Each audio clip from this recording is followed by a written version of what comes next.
Boa tarde a todos. Dou por oficialmente aberto a presente sessão ordinária do Tribunal Superior Eleitoral, em que chama a julgamento o processo em que temos como recorrentes e recorridos os senhores Carlos Cunha, o Marco Rocha, o Partido Comunista, como também os irmãos José Silva e João Silva. Eu passo a palavra inicialmente para os advogados dos demandantes das ações originárias, e aqui fazendo o registro, que posteriormente passarei a palavra para os advogados das partes demandadas originariamente, e também registro que, por comum acordo das partes, pelos advogados aqui representados, abriram mão da leitura do relatório. Então, eu passo a palavra de imediato à senhora Ana Luísa Oliveira Lavorato, advogada dos demandantes da ação originária, que são os senhores Carlos Cunha, Marcos Rocha e o Partido Comunista. A senhora está com a palavra.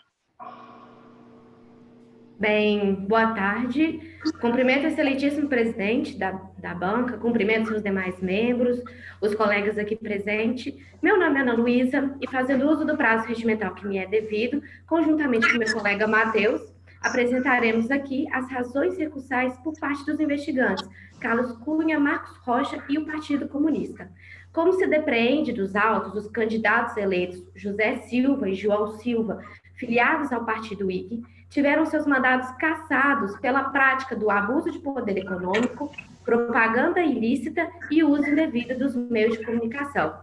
Portanto, elencarei aqui as razões preliminares, começando pela mais gravosa, aquela que foi interferida na primeira decisão, qual seja a ilegitimidade das gravações ambientais. Após, falarei sobre a necessidade da presença do vice-governador no litisconsórcio passivo.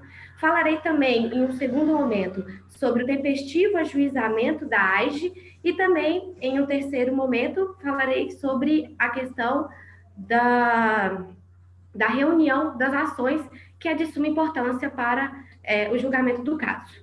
Em primeiro lugar, começando pela questão das gravações ambientais contidas nos autos, é imperioso falar que não há nenhuma necessidade que essas declarações sejam consideradas ilícitas.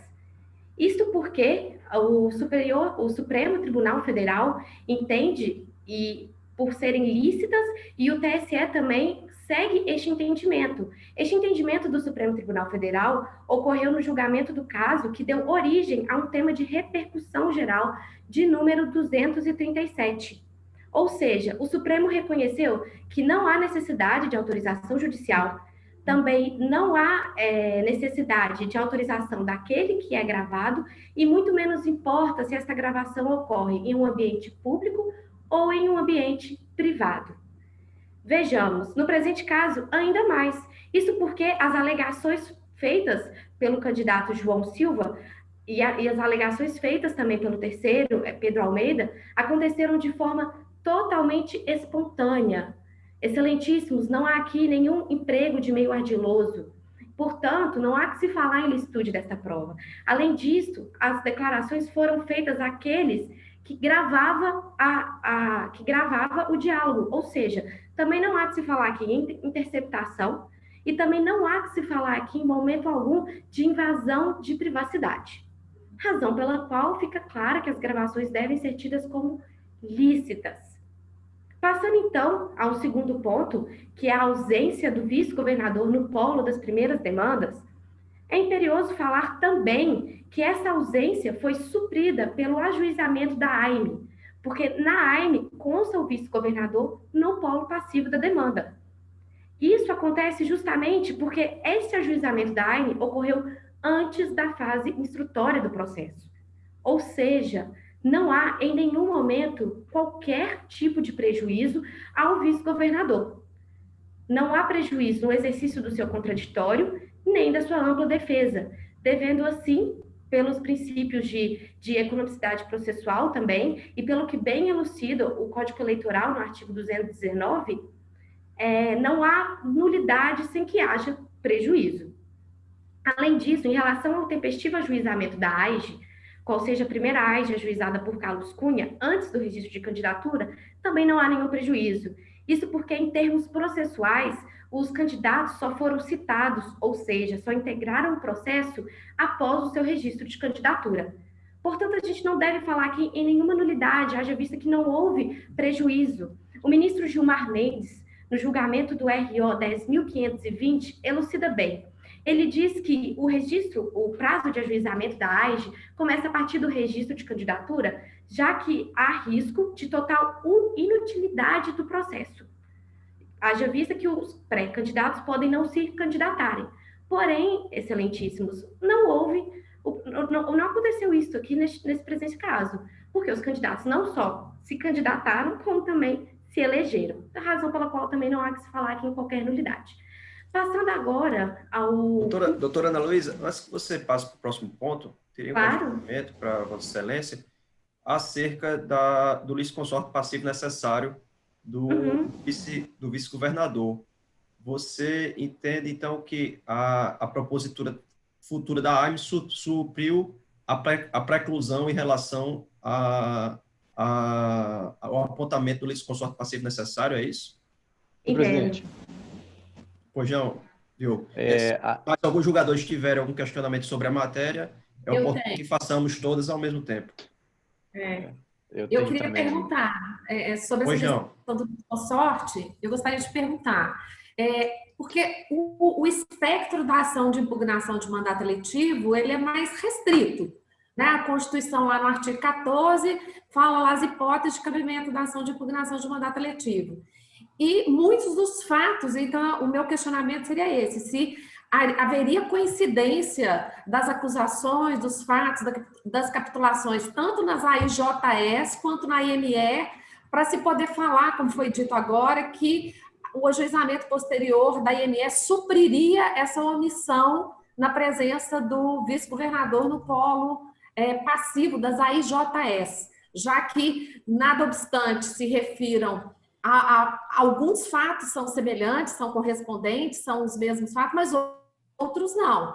E se a ação de impugnação de mandato eletivo, por ter esse espectro menor, ainda assim se entende que estaria suprida essa omissão do polo passivo, do vice-governador no polo passivo.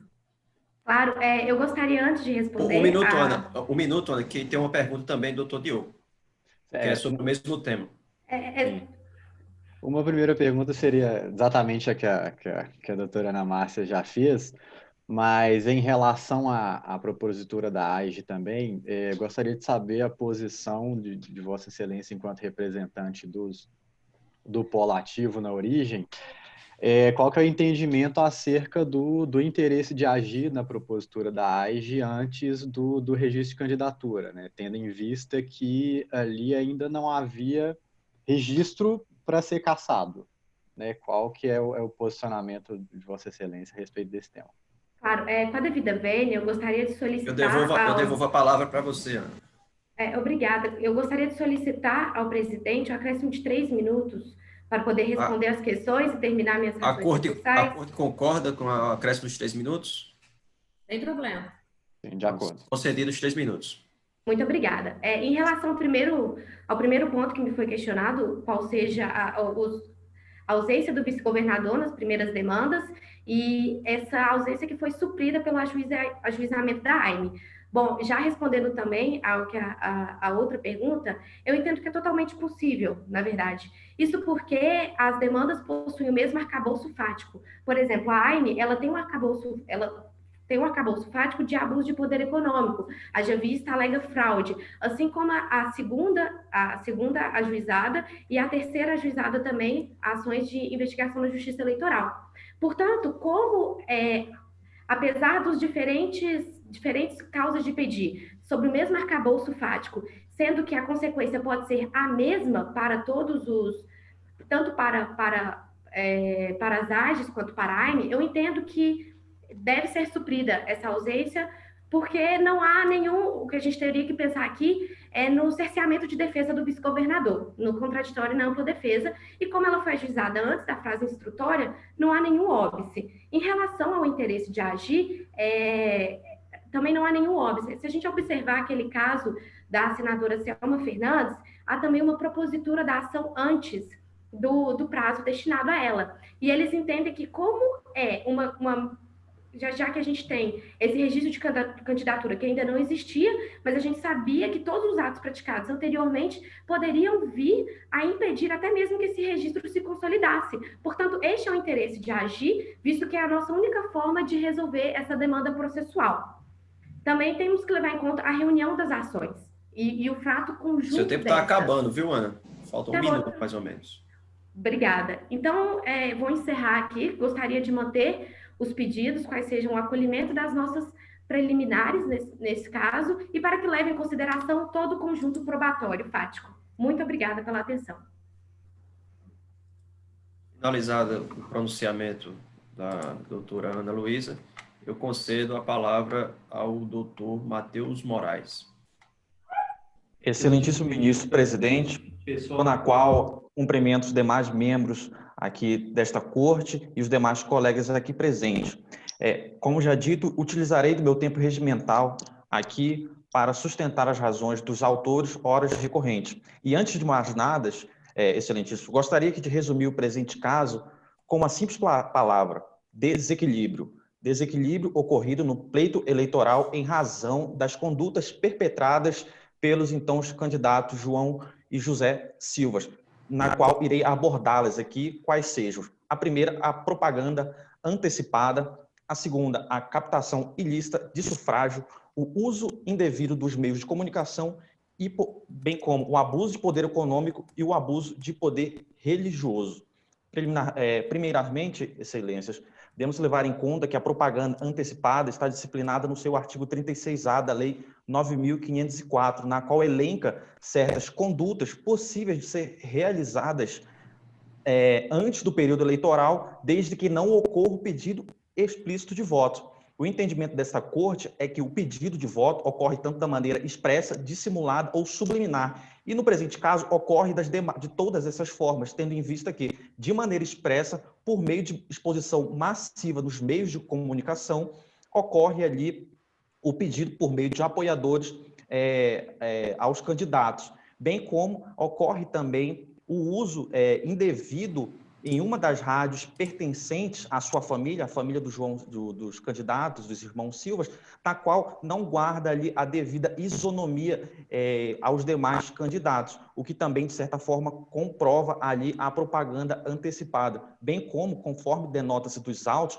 ocorre gastos excessivos durante todo o período de pré-campanha, bem como a contratação de uma empresa de marketing, o que então comprova-se que não se trata de um gasto orgânico de pré-campanha, portanto, ali seria sim uma antecipação de campanha, conforme já decidido por esta corte, no caso bem conhecido da senadora Selma, em qual ocorre uma extrapolação de gastos, se ultrapassa o gasto de um candidato médio, conforme bem comprovado aqui nos autos. No meu segundo ponto, irei abordar... Pois não, excelência? Uma primeira pergunta, queria saber o posicionamento de Vossa Excelência sobre essa questão do pedido explícito de voto e as exceções ali previstas no artigo 36A, né? De que forma que vocês entendem, o que vocês estão entendendo como pedido, né, explícito de voto à luz do artigo 36A e dos entendimentos do TSE sobre a questão? Correto. Doutor Matheus, você falou também do pedido através de terceiros, é isso? Eu gostaria que você explicasse também esse ponto. Isso, pois bem, excelências. No tocante ao pedido explícito de votos, ele ocorre por meio de terceiros, na qual os apoiadores, utilizando de forma massiva dos meios de comunicação, em especial da internet, vinculam publicações ali de forma massiva com pedidos expressos de votos. E bem como também ocorre de forma subliminal e dissimulada no momento da reunião em que o candidato João Silva promete vantagens indevidas aos seus colaboradores, aos seus funcionários, caso assim fosse eleito, o que também ali configura-se, então, portanto, um pedido subliminal ou dissimulado de voto, que também poderíamos, assim, então, ensejar na configuração da propaganda antecipada. Satisfeitos, excelência? Posso prosseguir? Vamos continuar. Voltando no tocante, então, ao uso indevido dos meios de comunicação, tais práticas já alencadas também configuram, assim, o uso indevido dos meios de comunicação, tendo em vista que, conforme já dito, ocorreu uma utilização indevida de uma das rádios de titularidade da família Silva, na qual não se guardou ali a devida isonomia entre os demais candidatos. Portanto, ali estamos diante de um desequilíbrio de forças ou desequilíbrio de exposição entre os candidatos. Ainda mais também, conforme denota-se dos 15 print screens juntados aos autos, ocorreu uma massiva exposição por meio de publicações, tanto no Instagram, quanto no Facebook e no WhatsApp, vinculando a candidatura dos candidatos. Portanto, deve ser, assim, considerada e reconhecida o uso indevido dos meios de comunicação. Por outro lado, também aqui devo falar sobre o abuso de poder econômico, na qual foi comprovado nos autos, conforme o relatório juntado pelo Ministério Público, na qual evidencia-se um gasto excessivo de R$8 mil. E também o gasto ao dobro realizado no período de pré-campanha, comparando-se com o período da própria campanha propriamente dita assim. Então, Excelências, mostra-se que tais gastos foram realizados à margem da justiça eleitoral, à margem da prestação de campanha, o que, então, comprova que foi feito, que extrapola o universo meramente contábil, o que também configura-se o dolo efetivo ali, ou fraude nas prestações de contas. E, conforme a extensa jurisprudência desta Corte, entende-se que não se exija a prova direta da conduta de prática ilícita, tendo em vista que pode o julgador, assim, bastar-se para tal conclusão o conjunto indiciário ali no todo o processo, levaram-se em conta, assim, todo o conjunto indiciário. Ministro, presidente, em razão da sabatina pela qual fui submetido, gostaria de pedir extensão no meu prazo regimental, por gentileza. Eu abro aqui a deliberação dos demais membros. Eu acho que a pergunta foi breve, a resposta foi breve. Acho que acredito que um minuto e meio seja suficiente. Concorda? Então, Vossa Excelência tem mais 1 minuto e meio. Tá, ok, muito obrigado. Então, portanto, passarei por fim a analisar a questão do abuso de poder religioso. Abuso de poder religioso que ficou evidenciado no tocante à reunião realizada pelo membro senhor Lucas Souza, presidente do Centro Espírita de Curitiba, na qual, na presença dos candidatos, ao realizar um evento de cunho religioso, proferiu ali discursos favoráveis na presença de diversos eleitores, ao ponto ali, portanto, de restar no desequilíbrio do pleito em razão de utilizar o exercício livre do exercício da liberdade religiosa em detrimento ou de uma forma subversiva ao Estado, à soberania popular, de forma a captar votos para os candidatos irmãos Silvas, conforme bem evidenciado no caso. Em razão de todo o arcabouço fático, Excelência, deve-se levar, então, ao julgamento desse caso o conjunto aqui em si, pois o conjunto comprova vários fatos abusivos. Portanto, deve-se levar em conta todo esse fato, todo o conjunto da obra, para, assim, caracterizar os abusos realizados pelos candidatos. Sendo assim, o que se pede aqui nada mais é do que o provimento do recurso com a reforma parcial do acórdão da Corte Regional para total procedência das ações. Pela atenção, muito obrigado. Eu queria fazer um questionamento para o doutor Matheus. Pois não, Excelência? Doutor Matheus, eu vejo pelo processo que o abuso de poder religioso ele foi objeto de um aditamento inicial, mas após a citação dos requeridos e após a estabilização da demanda. Então, eu queria saber de vocês a justificativa para que se reconheça e se considere esse abuso do poder religioso, também se não haveria algum cerceamento de defesa ou até uma irregularidade processual em razão desse aditamento ter sido dado posterior à estabilização da demanda. Correto, Excelência. Não há de se negar que houve o aditamento após a fase instrutória. Todavia, tal prática deve ser lida ou levada em conta com base no artigo 493 do CPC, bem como no artigo 23 da Lei Complementar 6490, na qual o julgador pode levar em conta fatos supervenientes de interesse público da lisura do processo eleitoral. Partindo, então, dessa interpretação, dessa leitura desses artigos, nós podemos ali considerar a possibilidade do aditamento, tendo em vista que nós não podemos, dessa forma, ter o mero apego ao formalismo em detrimento às análises de fatos de interesse público da lisura ao pleito eleitoral, bem como ressalto que, após o aditamento, o magistrado de origem deu a oportunidade para as partes se manifestarem acerca de certas acusações. Eu agradeço a sua contribuição extra, mas o nosso tempo está finalizado e eu tenho que passar a palavra agora para os advogados dos demandados na ação originária. Então, eu passo a palavra para o Dr. Gabriel Cavalcante Cortez, que irá falar em nome dos irmãos José e João Silva. Saudações, excelentíssimo senhor ministro, presidente do Tribunal Superior Eleitoral. Na oportunidade, saúdo os demais membros desta nobre corte. Com relação ao tempo estipulado, com relação ao tempo adicional, a distribuição será feita da seguinte forma: 2 minutos para a minha fala e 2 minutos e meio para a minha colega. Dando prosseguimento, estou representando o escritório Peron e Simon na defesa dos interesses dos irmãos José e João Silva. Minha fala será estruturada com relação aos aspectos preliminares e minha colega Beatriz reiterará a prática relativa ao mérito. Pois bem, inicialmente, excelências, cumpre salientar que os demais recorrentes, ora autores, padecem de interesse recursal, posto que, para que se haja o próprio interesse recursal, é necessário que a parte demonstre o binômio de necessidade e utilidade de sua pretensão. E vejam que a pretensão dos mesmos foi parcialmente procedente, não havendo mais motivos para que pleiteiem sucessivamente à Corte Superior.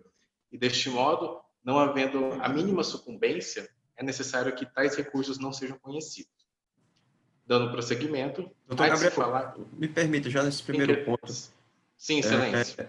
Gostaria que você esclarecesse. A demanda foi julgada parcialmente procedente e eles não têm interesse em razão de não haver sucumbência, é isso?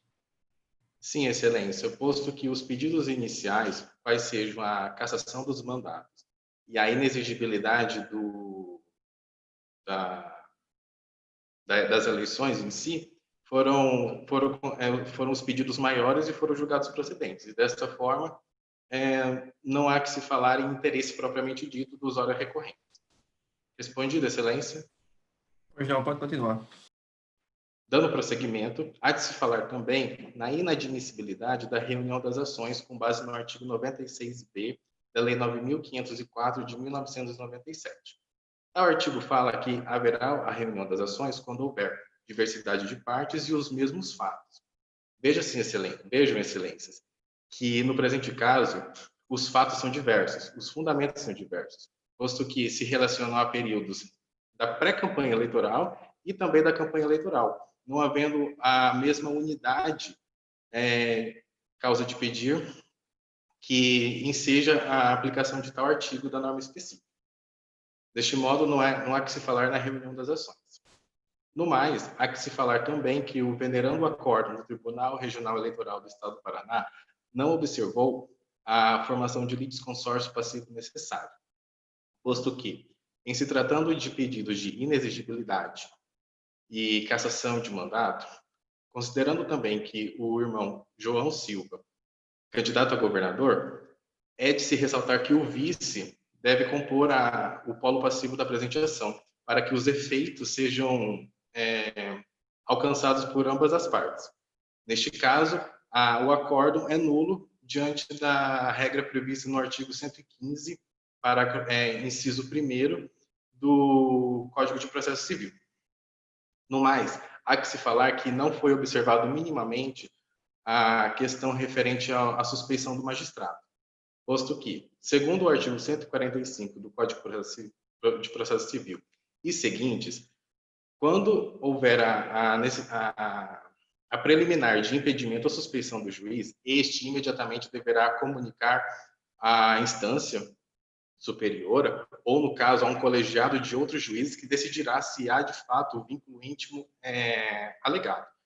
Posto que, se o mesmo magistrado defina se é suspeito ou não, a evidente ofensa ao princípio da imparcialidade do juiz, e deste modo uma grave mácula no devido processo legal. No mais, há que se falar também a respeito da intempestividade da AIGE proposta pelo candidato Carlos Cunha, posto que, de acordo com o artigo 41A da Lei 9.504 de 1997, o prazo para o ajuizamento da AIGE inicia-se com o registro da candidatura oficial do então candidato. Percebam, Suas Excelências, que tal AIGE ela foi proposta em momento anterior, com base em uma candidatura divulgada em rede social, sem condão oficial, de modo extrajudicial, sem força obrigatória para que o candidato, então, respeitasse as normas eleitorais propriamente ditas com relação à candidatura. E, deste modo, tal AIGE padece de interesse de agir, devendo ser extinta sem resolução do mérito. Dando sequência, há que se falar também com relação à ofensa ao devido processo legal, com relação à AIGE proposta pelo Ministério Público Eleitoral.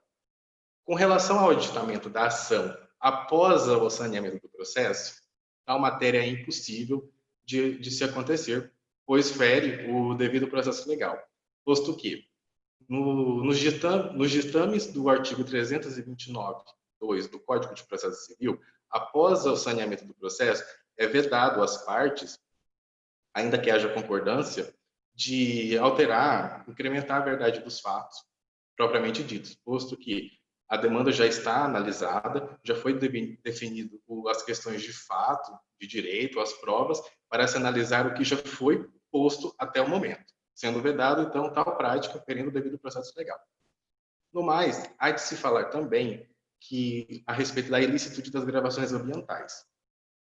Neste ponto, o venerando acórdão sabiamente acertou ao demonstrar a ilicitude das mesmas, posto que as gravações ocorreram de forma sem haver minimamente a prévia concordância de seus interlocutores, de seus figurantes. E, deste modo, você se está ferindo o direito à honra, à imagem, os direitos à personalidade da pessoa, que são intangíveis. E, deste modo, não há que se considerar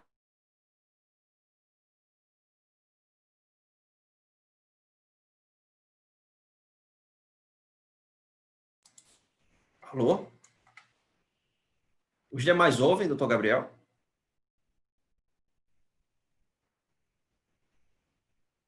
Marcos? Por favor, administrador da sessão. Por fim, com relação às preliminares... Doutor Gabriel, sua fala cortou, teve alguma interrupção na internet? Eu peço que Sim, Excelência. Uns 30 segundos, mais ou menos, da sua fala. Obrigado, Excelência. Terminando com relação à ilicitude das gravações ambientais, sabidamente o Tribunal Regional Eleitoral delimitou pela não utilização das mesmas, postas que realizadas de maneira ilícita, sem a aquiescência de seus interlocutores, deste modo ferindo os direitos da personalidade, que são intangíveis. Por fim, passo então à análise do último ponto atinente às preliminares. Sim, Excelência. Queria saber a posição de Vossa Excelência em relação, mais específico em relação a essa questão da gravação. Queria que você detalhasse um pouco mais essa questão da intimidade, porque você tem alguns tipos de prova que vão ser, cuja ilicitude vai ser questionada, né? Você vai ter interceptação feita por um terceiro, você vai ter a gravação feita por um dos interlocutores sem o conhecimento do outro. E aí eu queria saber a opinião de você, a posição de Vossas Excelências, sobre se isso sempre vai ser ilícito, qual que é o fundamento disso, né? E principalmente em relação ao posicionamento do TSE, né, em relação a essa questão. Do Supremo Tribunal Federal também, que tem posições já manifestadas em relação a esse ponto. Agradeço a questão, Excelência. Primeiramente, cumpre salientar que com relação à gravação ambiental por meio de um dos seus interlocutores, é de se ressaltar também que, diante da falta de informação à outra parte, tal prova não há de ser utilizada no processo, posto que a mesma não anuiu para ser utilizada a sua imagem, o seu conjunto de direitos da personalidade. E, deste modo, entendo pela ilicitude de tais provas. Respondido, Excelência. Gabriel, eu também queria te fazer uma pergunta. Sim, Excelência. Com relação a essas preliminares do aditamento, do 96B e outras preliminares que foram a ausência do vice, foi interposto alguma medida, algum recurso, ou caberia interposição de recurso? Isso foi deixado para ser dito só em âmbito recursal ou de contrarrazões? Então, eu queria que você me desse processualmente o esclarecimento sobre essas preliminares, o inconformismo de vocês a respeito dessas preliminares. Gabriel, antes de você começar, por favor, consulta aqui os demais membros de acordo, meus colegas, que o tempo dele finalizou, mas houveram as duas perguntas. Quantos minutos concedemos a ele a mais? 2 minutinhos? 2 minutos. Então, Gabriel, você tem mais 2 minutos para responder e finalizar a sua fala. Agradeço, Excelências, pelo tempo concedido. Com relação à pergunta da excelentíssima ministra, cumpre salientar que há questões relacionadas ao mérito e do processo que devem ser suscitadas como preliminares de recurso, posto que, no momento processual adequado, não há como recorrer de tal medida. Por exemplo, cumpre salientar que, com relação ao aditamento da AIGE proposta pelo Ministério Público Eleitoral, não há a previsão de agravo de instrumento contra decisão saneadora propriamente dita. E, deste modo, deve ser feita como preliminar de um recurso da decisão terminativa, qual seja da sentença ou, no caso, o venerando acordo. Respondido, Excelência? Pode ir. Então, finalizou, Gabriel? Ainda não.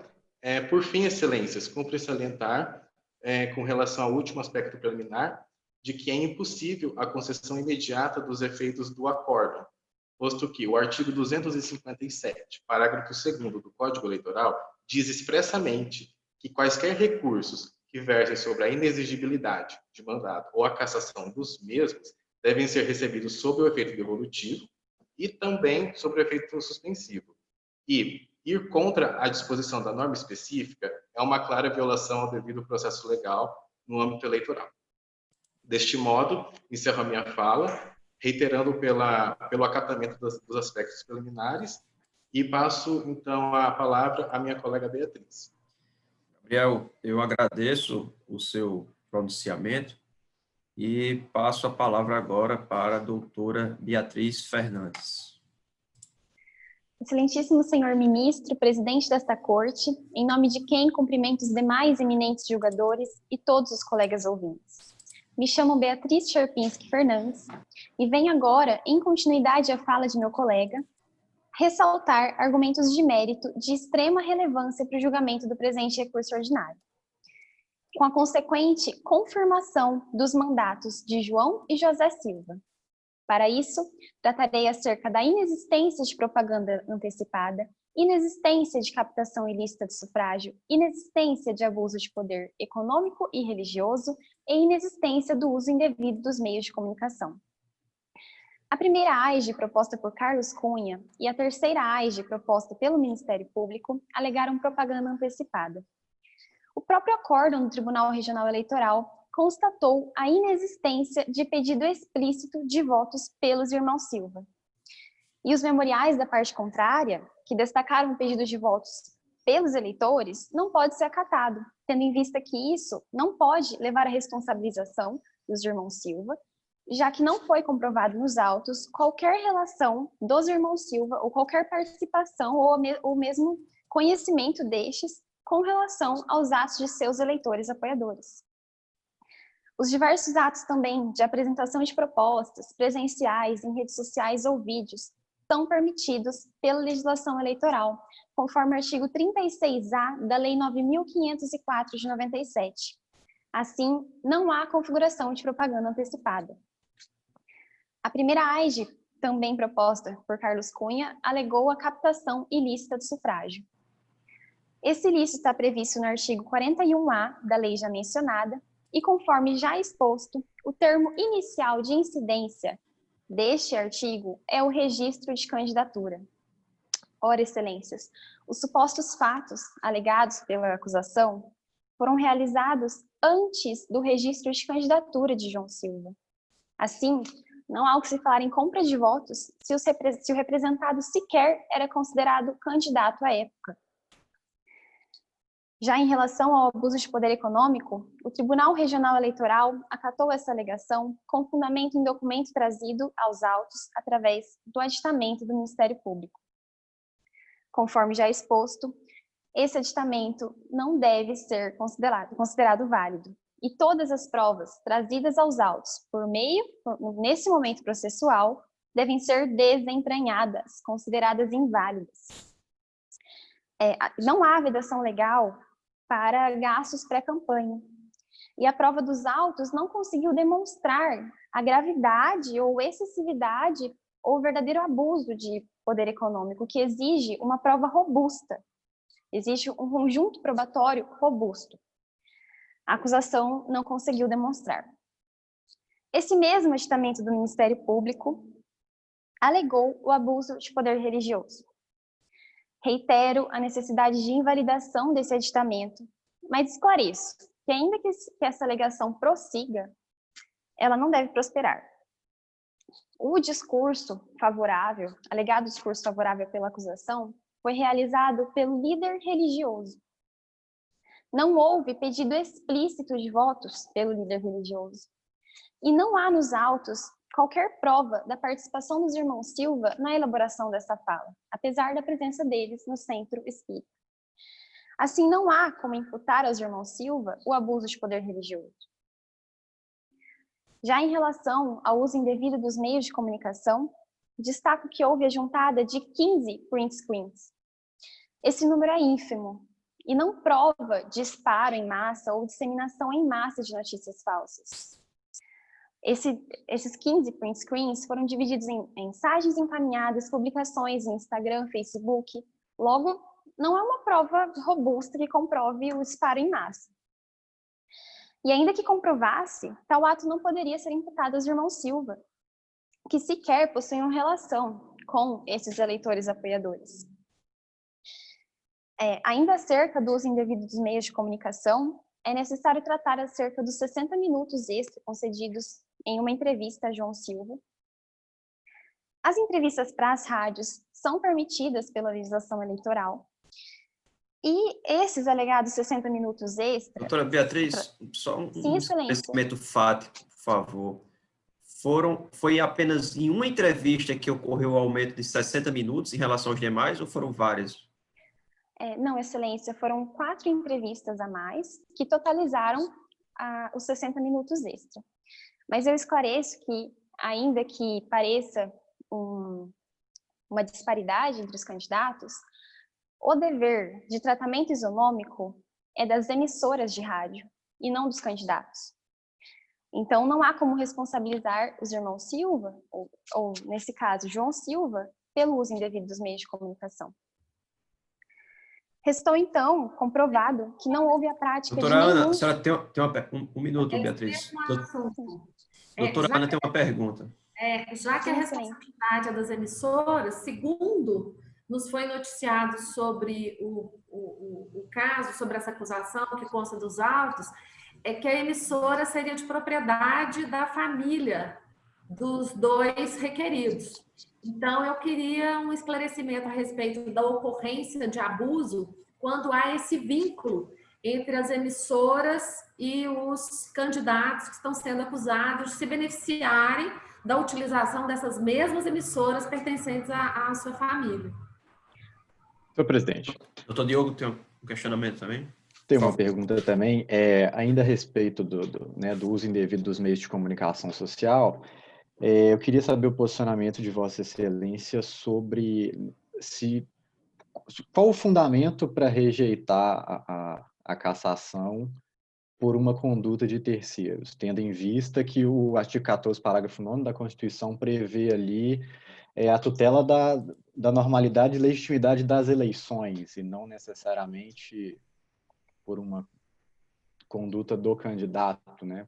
Qual que seria o fundamento que Vossas Excelências apresentam, para exigir uma participação direta dos candidatos envolvidos? Doutora Beatriz, antes de lhe passar a palavra, eu questiono meus colegas de corte. O prazo, eu acredito que 3 minutos seja coerente, tendo em vista que foram 3 perguntas formuladas. E aí finaliza sua exposição. Ok, Beatriz? Está com a palavra. Okay. Obrigada, excelências, pelos questionamentos.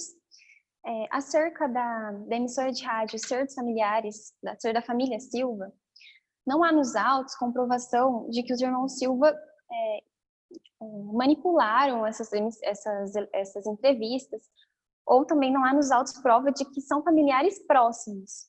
A acusação não conseguiu comprovar essa relação familiar, apenas indicou que era da família Silva.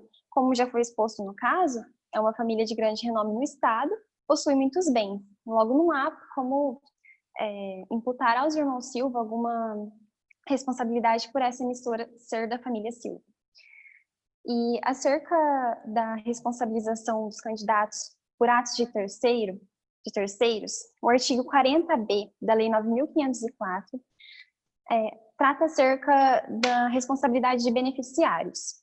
Para que seja atribuída a responsabilidade aos beneficiários candidatos, é necessário que estes tenham conhecimento da prática ilícita.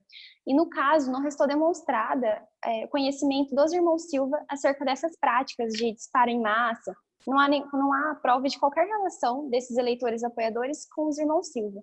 Assim, não há como considerar que eles são beneficiários. Excelência, se fosse imputado atos aos candidatos sempre que eleitores cometessem ilícitos eleitorais, não teria como prosseguir uma eleição justa. Não há como controlar todos os eleitores e apoiadores de uma eleição. Respondido, excelências. Posso dar continuidade? Não. Restou, então, comprovado que não houve a prática de nenhum ilícito pelos irmãos Silva. Mas ainda que ilícitos fossem reconhecidos, essas condutas alterariam o resultado da eleição? Ao que parece, não. A pesquisa indicou altas chances dos irmãos Silva vencerem. João e José Silva foram eleitos com um número elevadíssimo de votos. O resultado da eleição representa a vontade popular.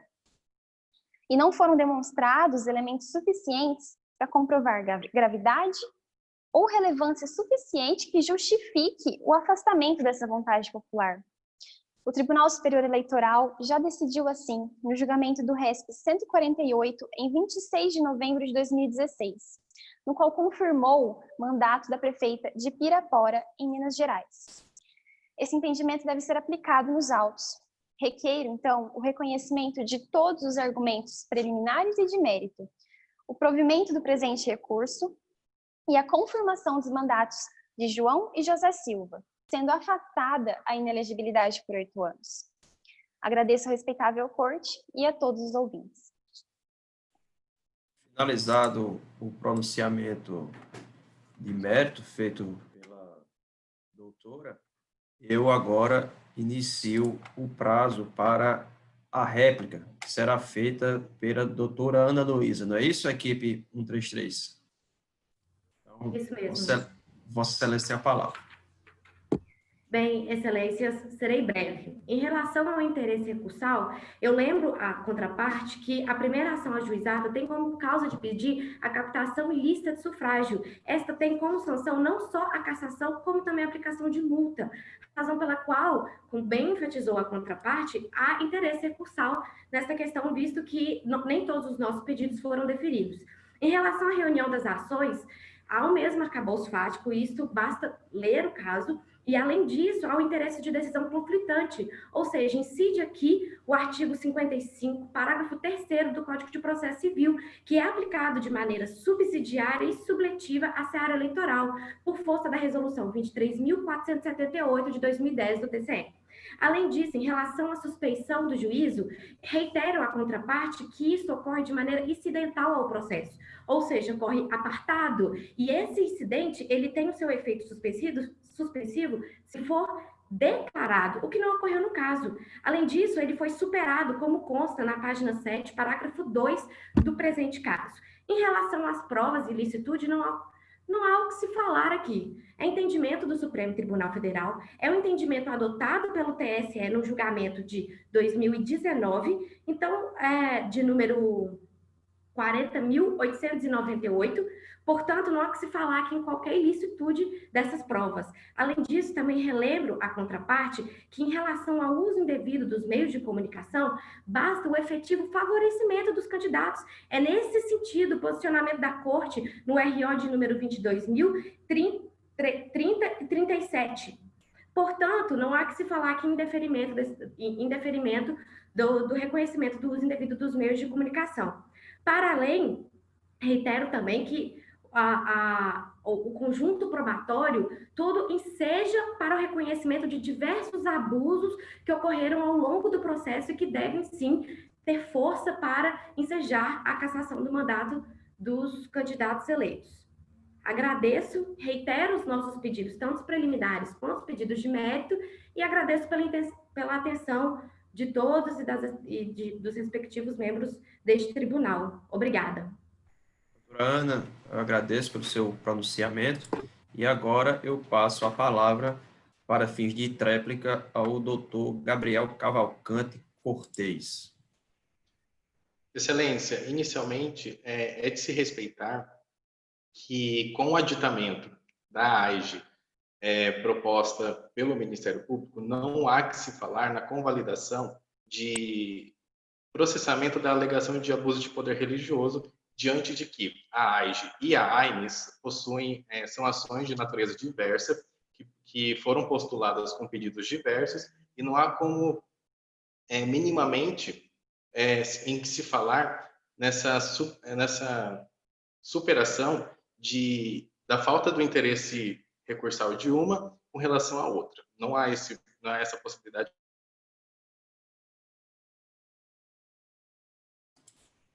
Gabriel, seu áudio está cortando.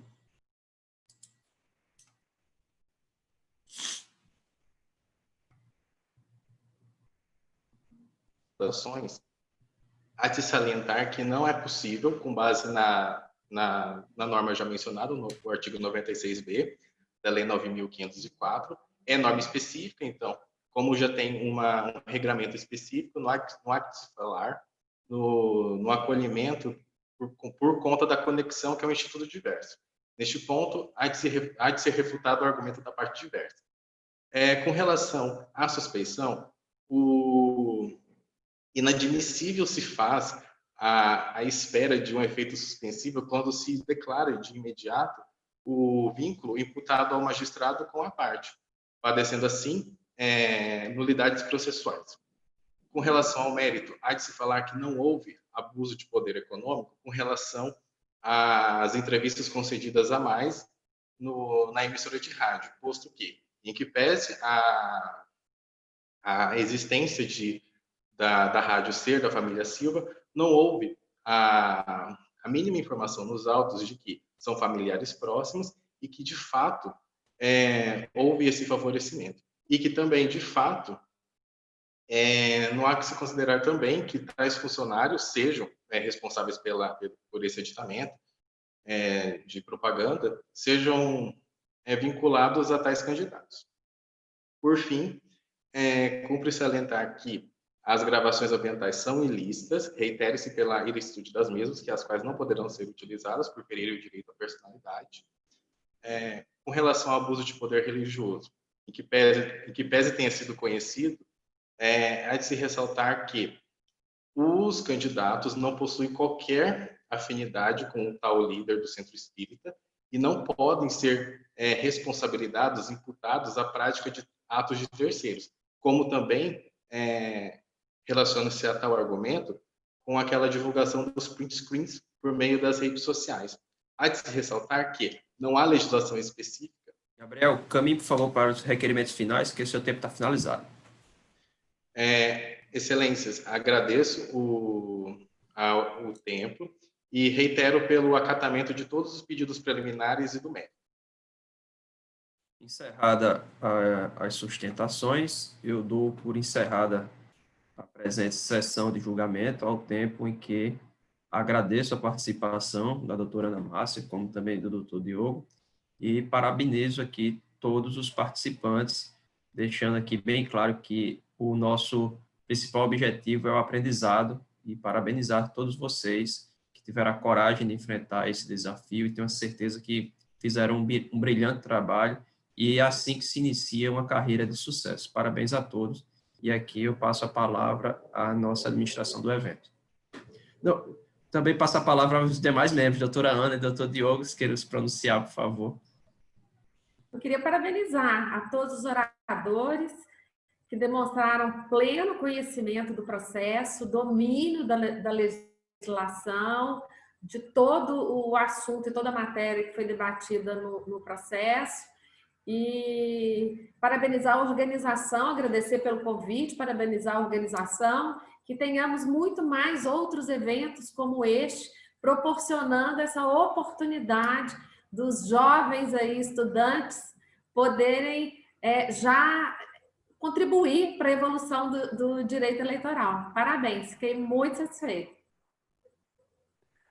Bom, no sentido, né, acompanhando as manifestações, eu agradeço o convite, eu parabenizo a todos que participaram, que escreveram memoriais, que gravaram os vídeos, né, que fizeram uma belíssima apresentação aqui hoje, muito bem preparados. É assim, uma geração muito bem informada, eu fico bastante satisfeito de ver o preparo e empenho de vocês, a disponibilidade para responder as perguntas, e só parabenizar mesmo e desejar muito sucesso aí durante a carreira de vocês.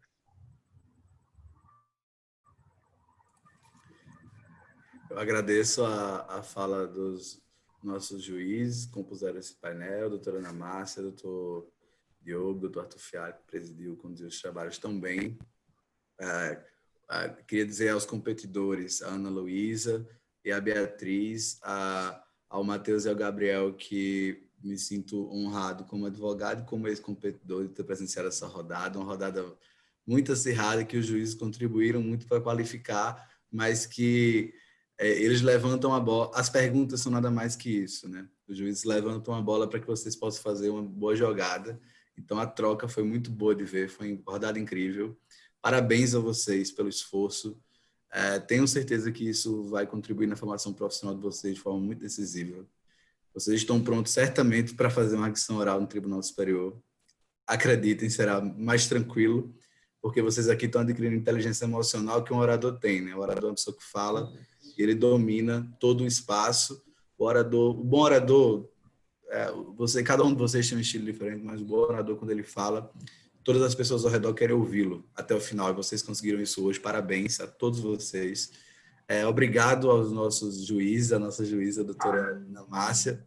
Peço aos avaliadores que preencham os formulários nos próximos 15, 20 minutos, aí com as notas dos nossos competidores, das nossas competidoras. E parabéns a todos vocês. Vocês já são... o principal resultado é a experiência, é a vivência, é a bagagem que nós desejamos profundamente que vocês levem dessa Electoral Multi-Court Competition. Viu? Muito obrigado. Doutor Arthur, fique à vontade para encerrar os trabalhos. Mais uma vez, lhe agradeço e lhe parabenizo pela forma como conduziu essa rodada muito acirrada, viu, doutor Arthur? Acho que estava na rodada anterior. Uma rodada boa de ver. Muito boa. Eu estava ainda me ambientando, mas eu acredito que tenha ocorrido tudo bem. Eu agradeço a presença de todos com qualquer falha, peço desculpas, mas acredito que, no geral, foi muito bom. Como eu disse antes, o objetivo é o aprendizado. Eu acho que esse desiderato foi alcançado. Muito obrigado a todos e uma boa tarde. Boa tarde a todos, parabéns. Obrigada mais uma vez.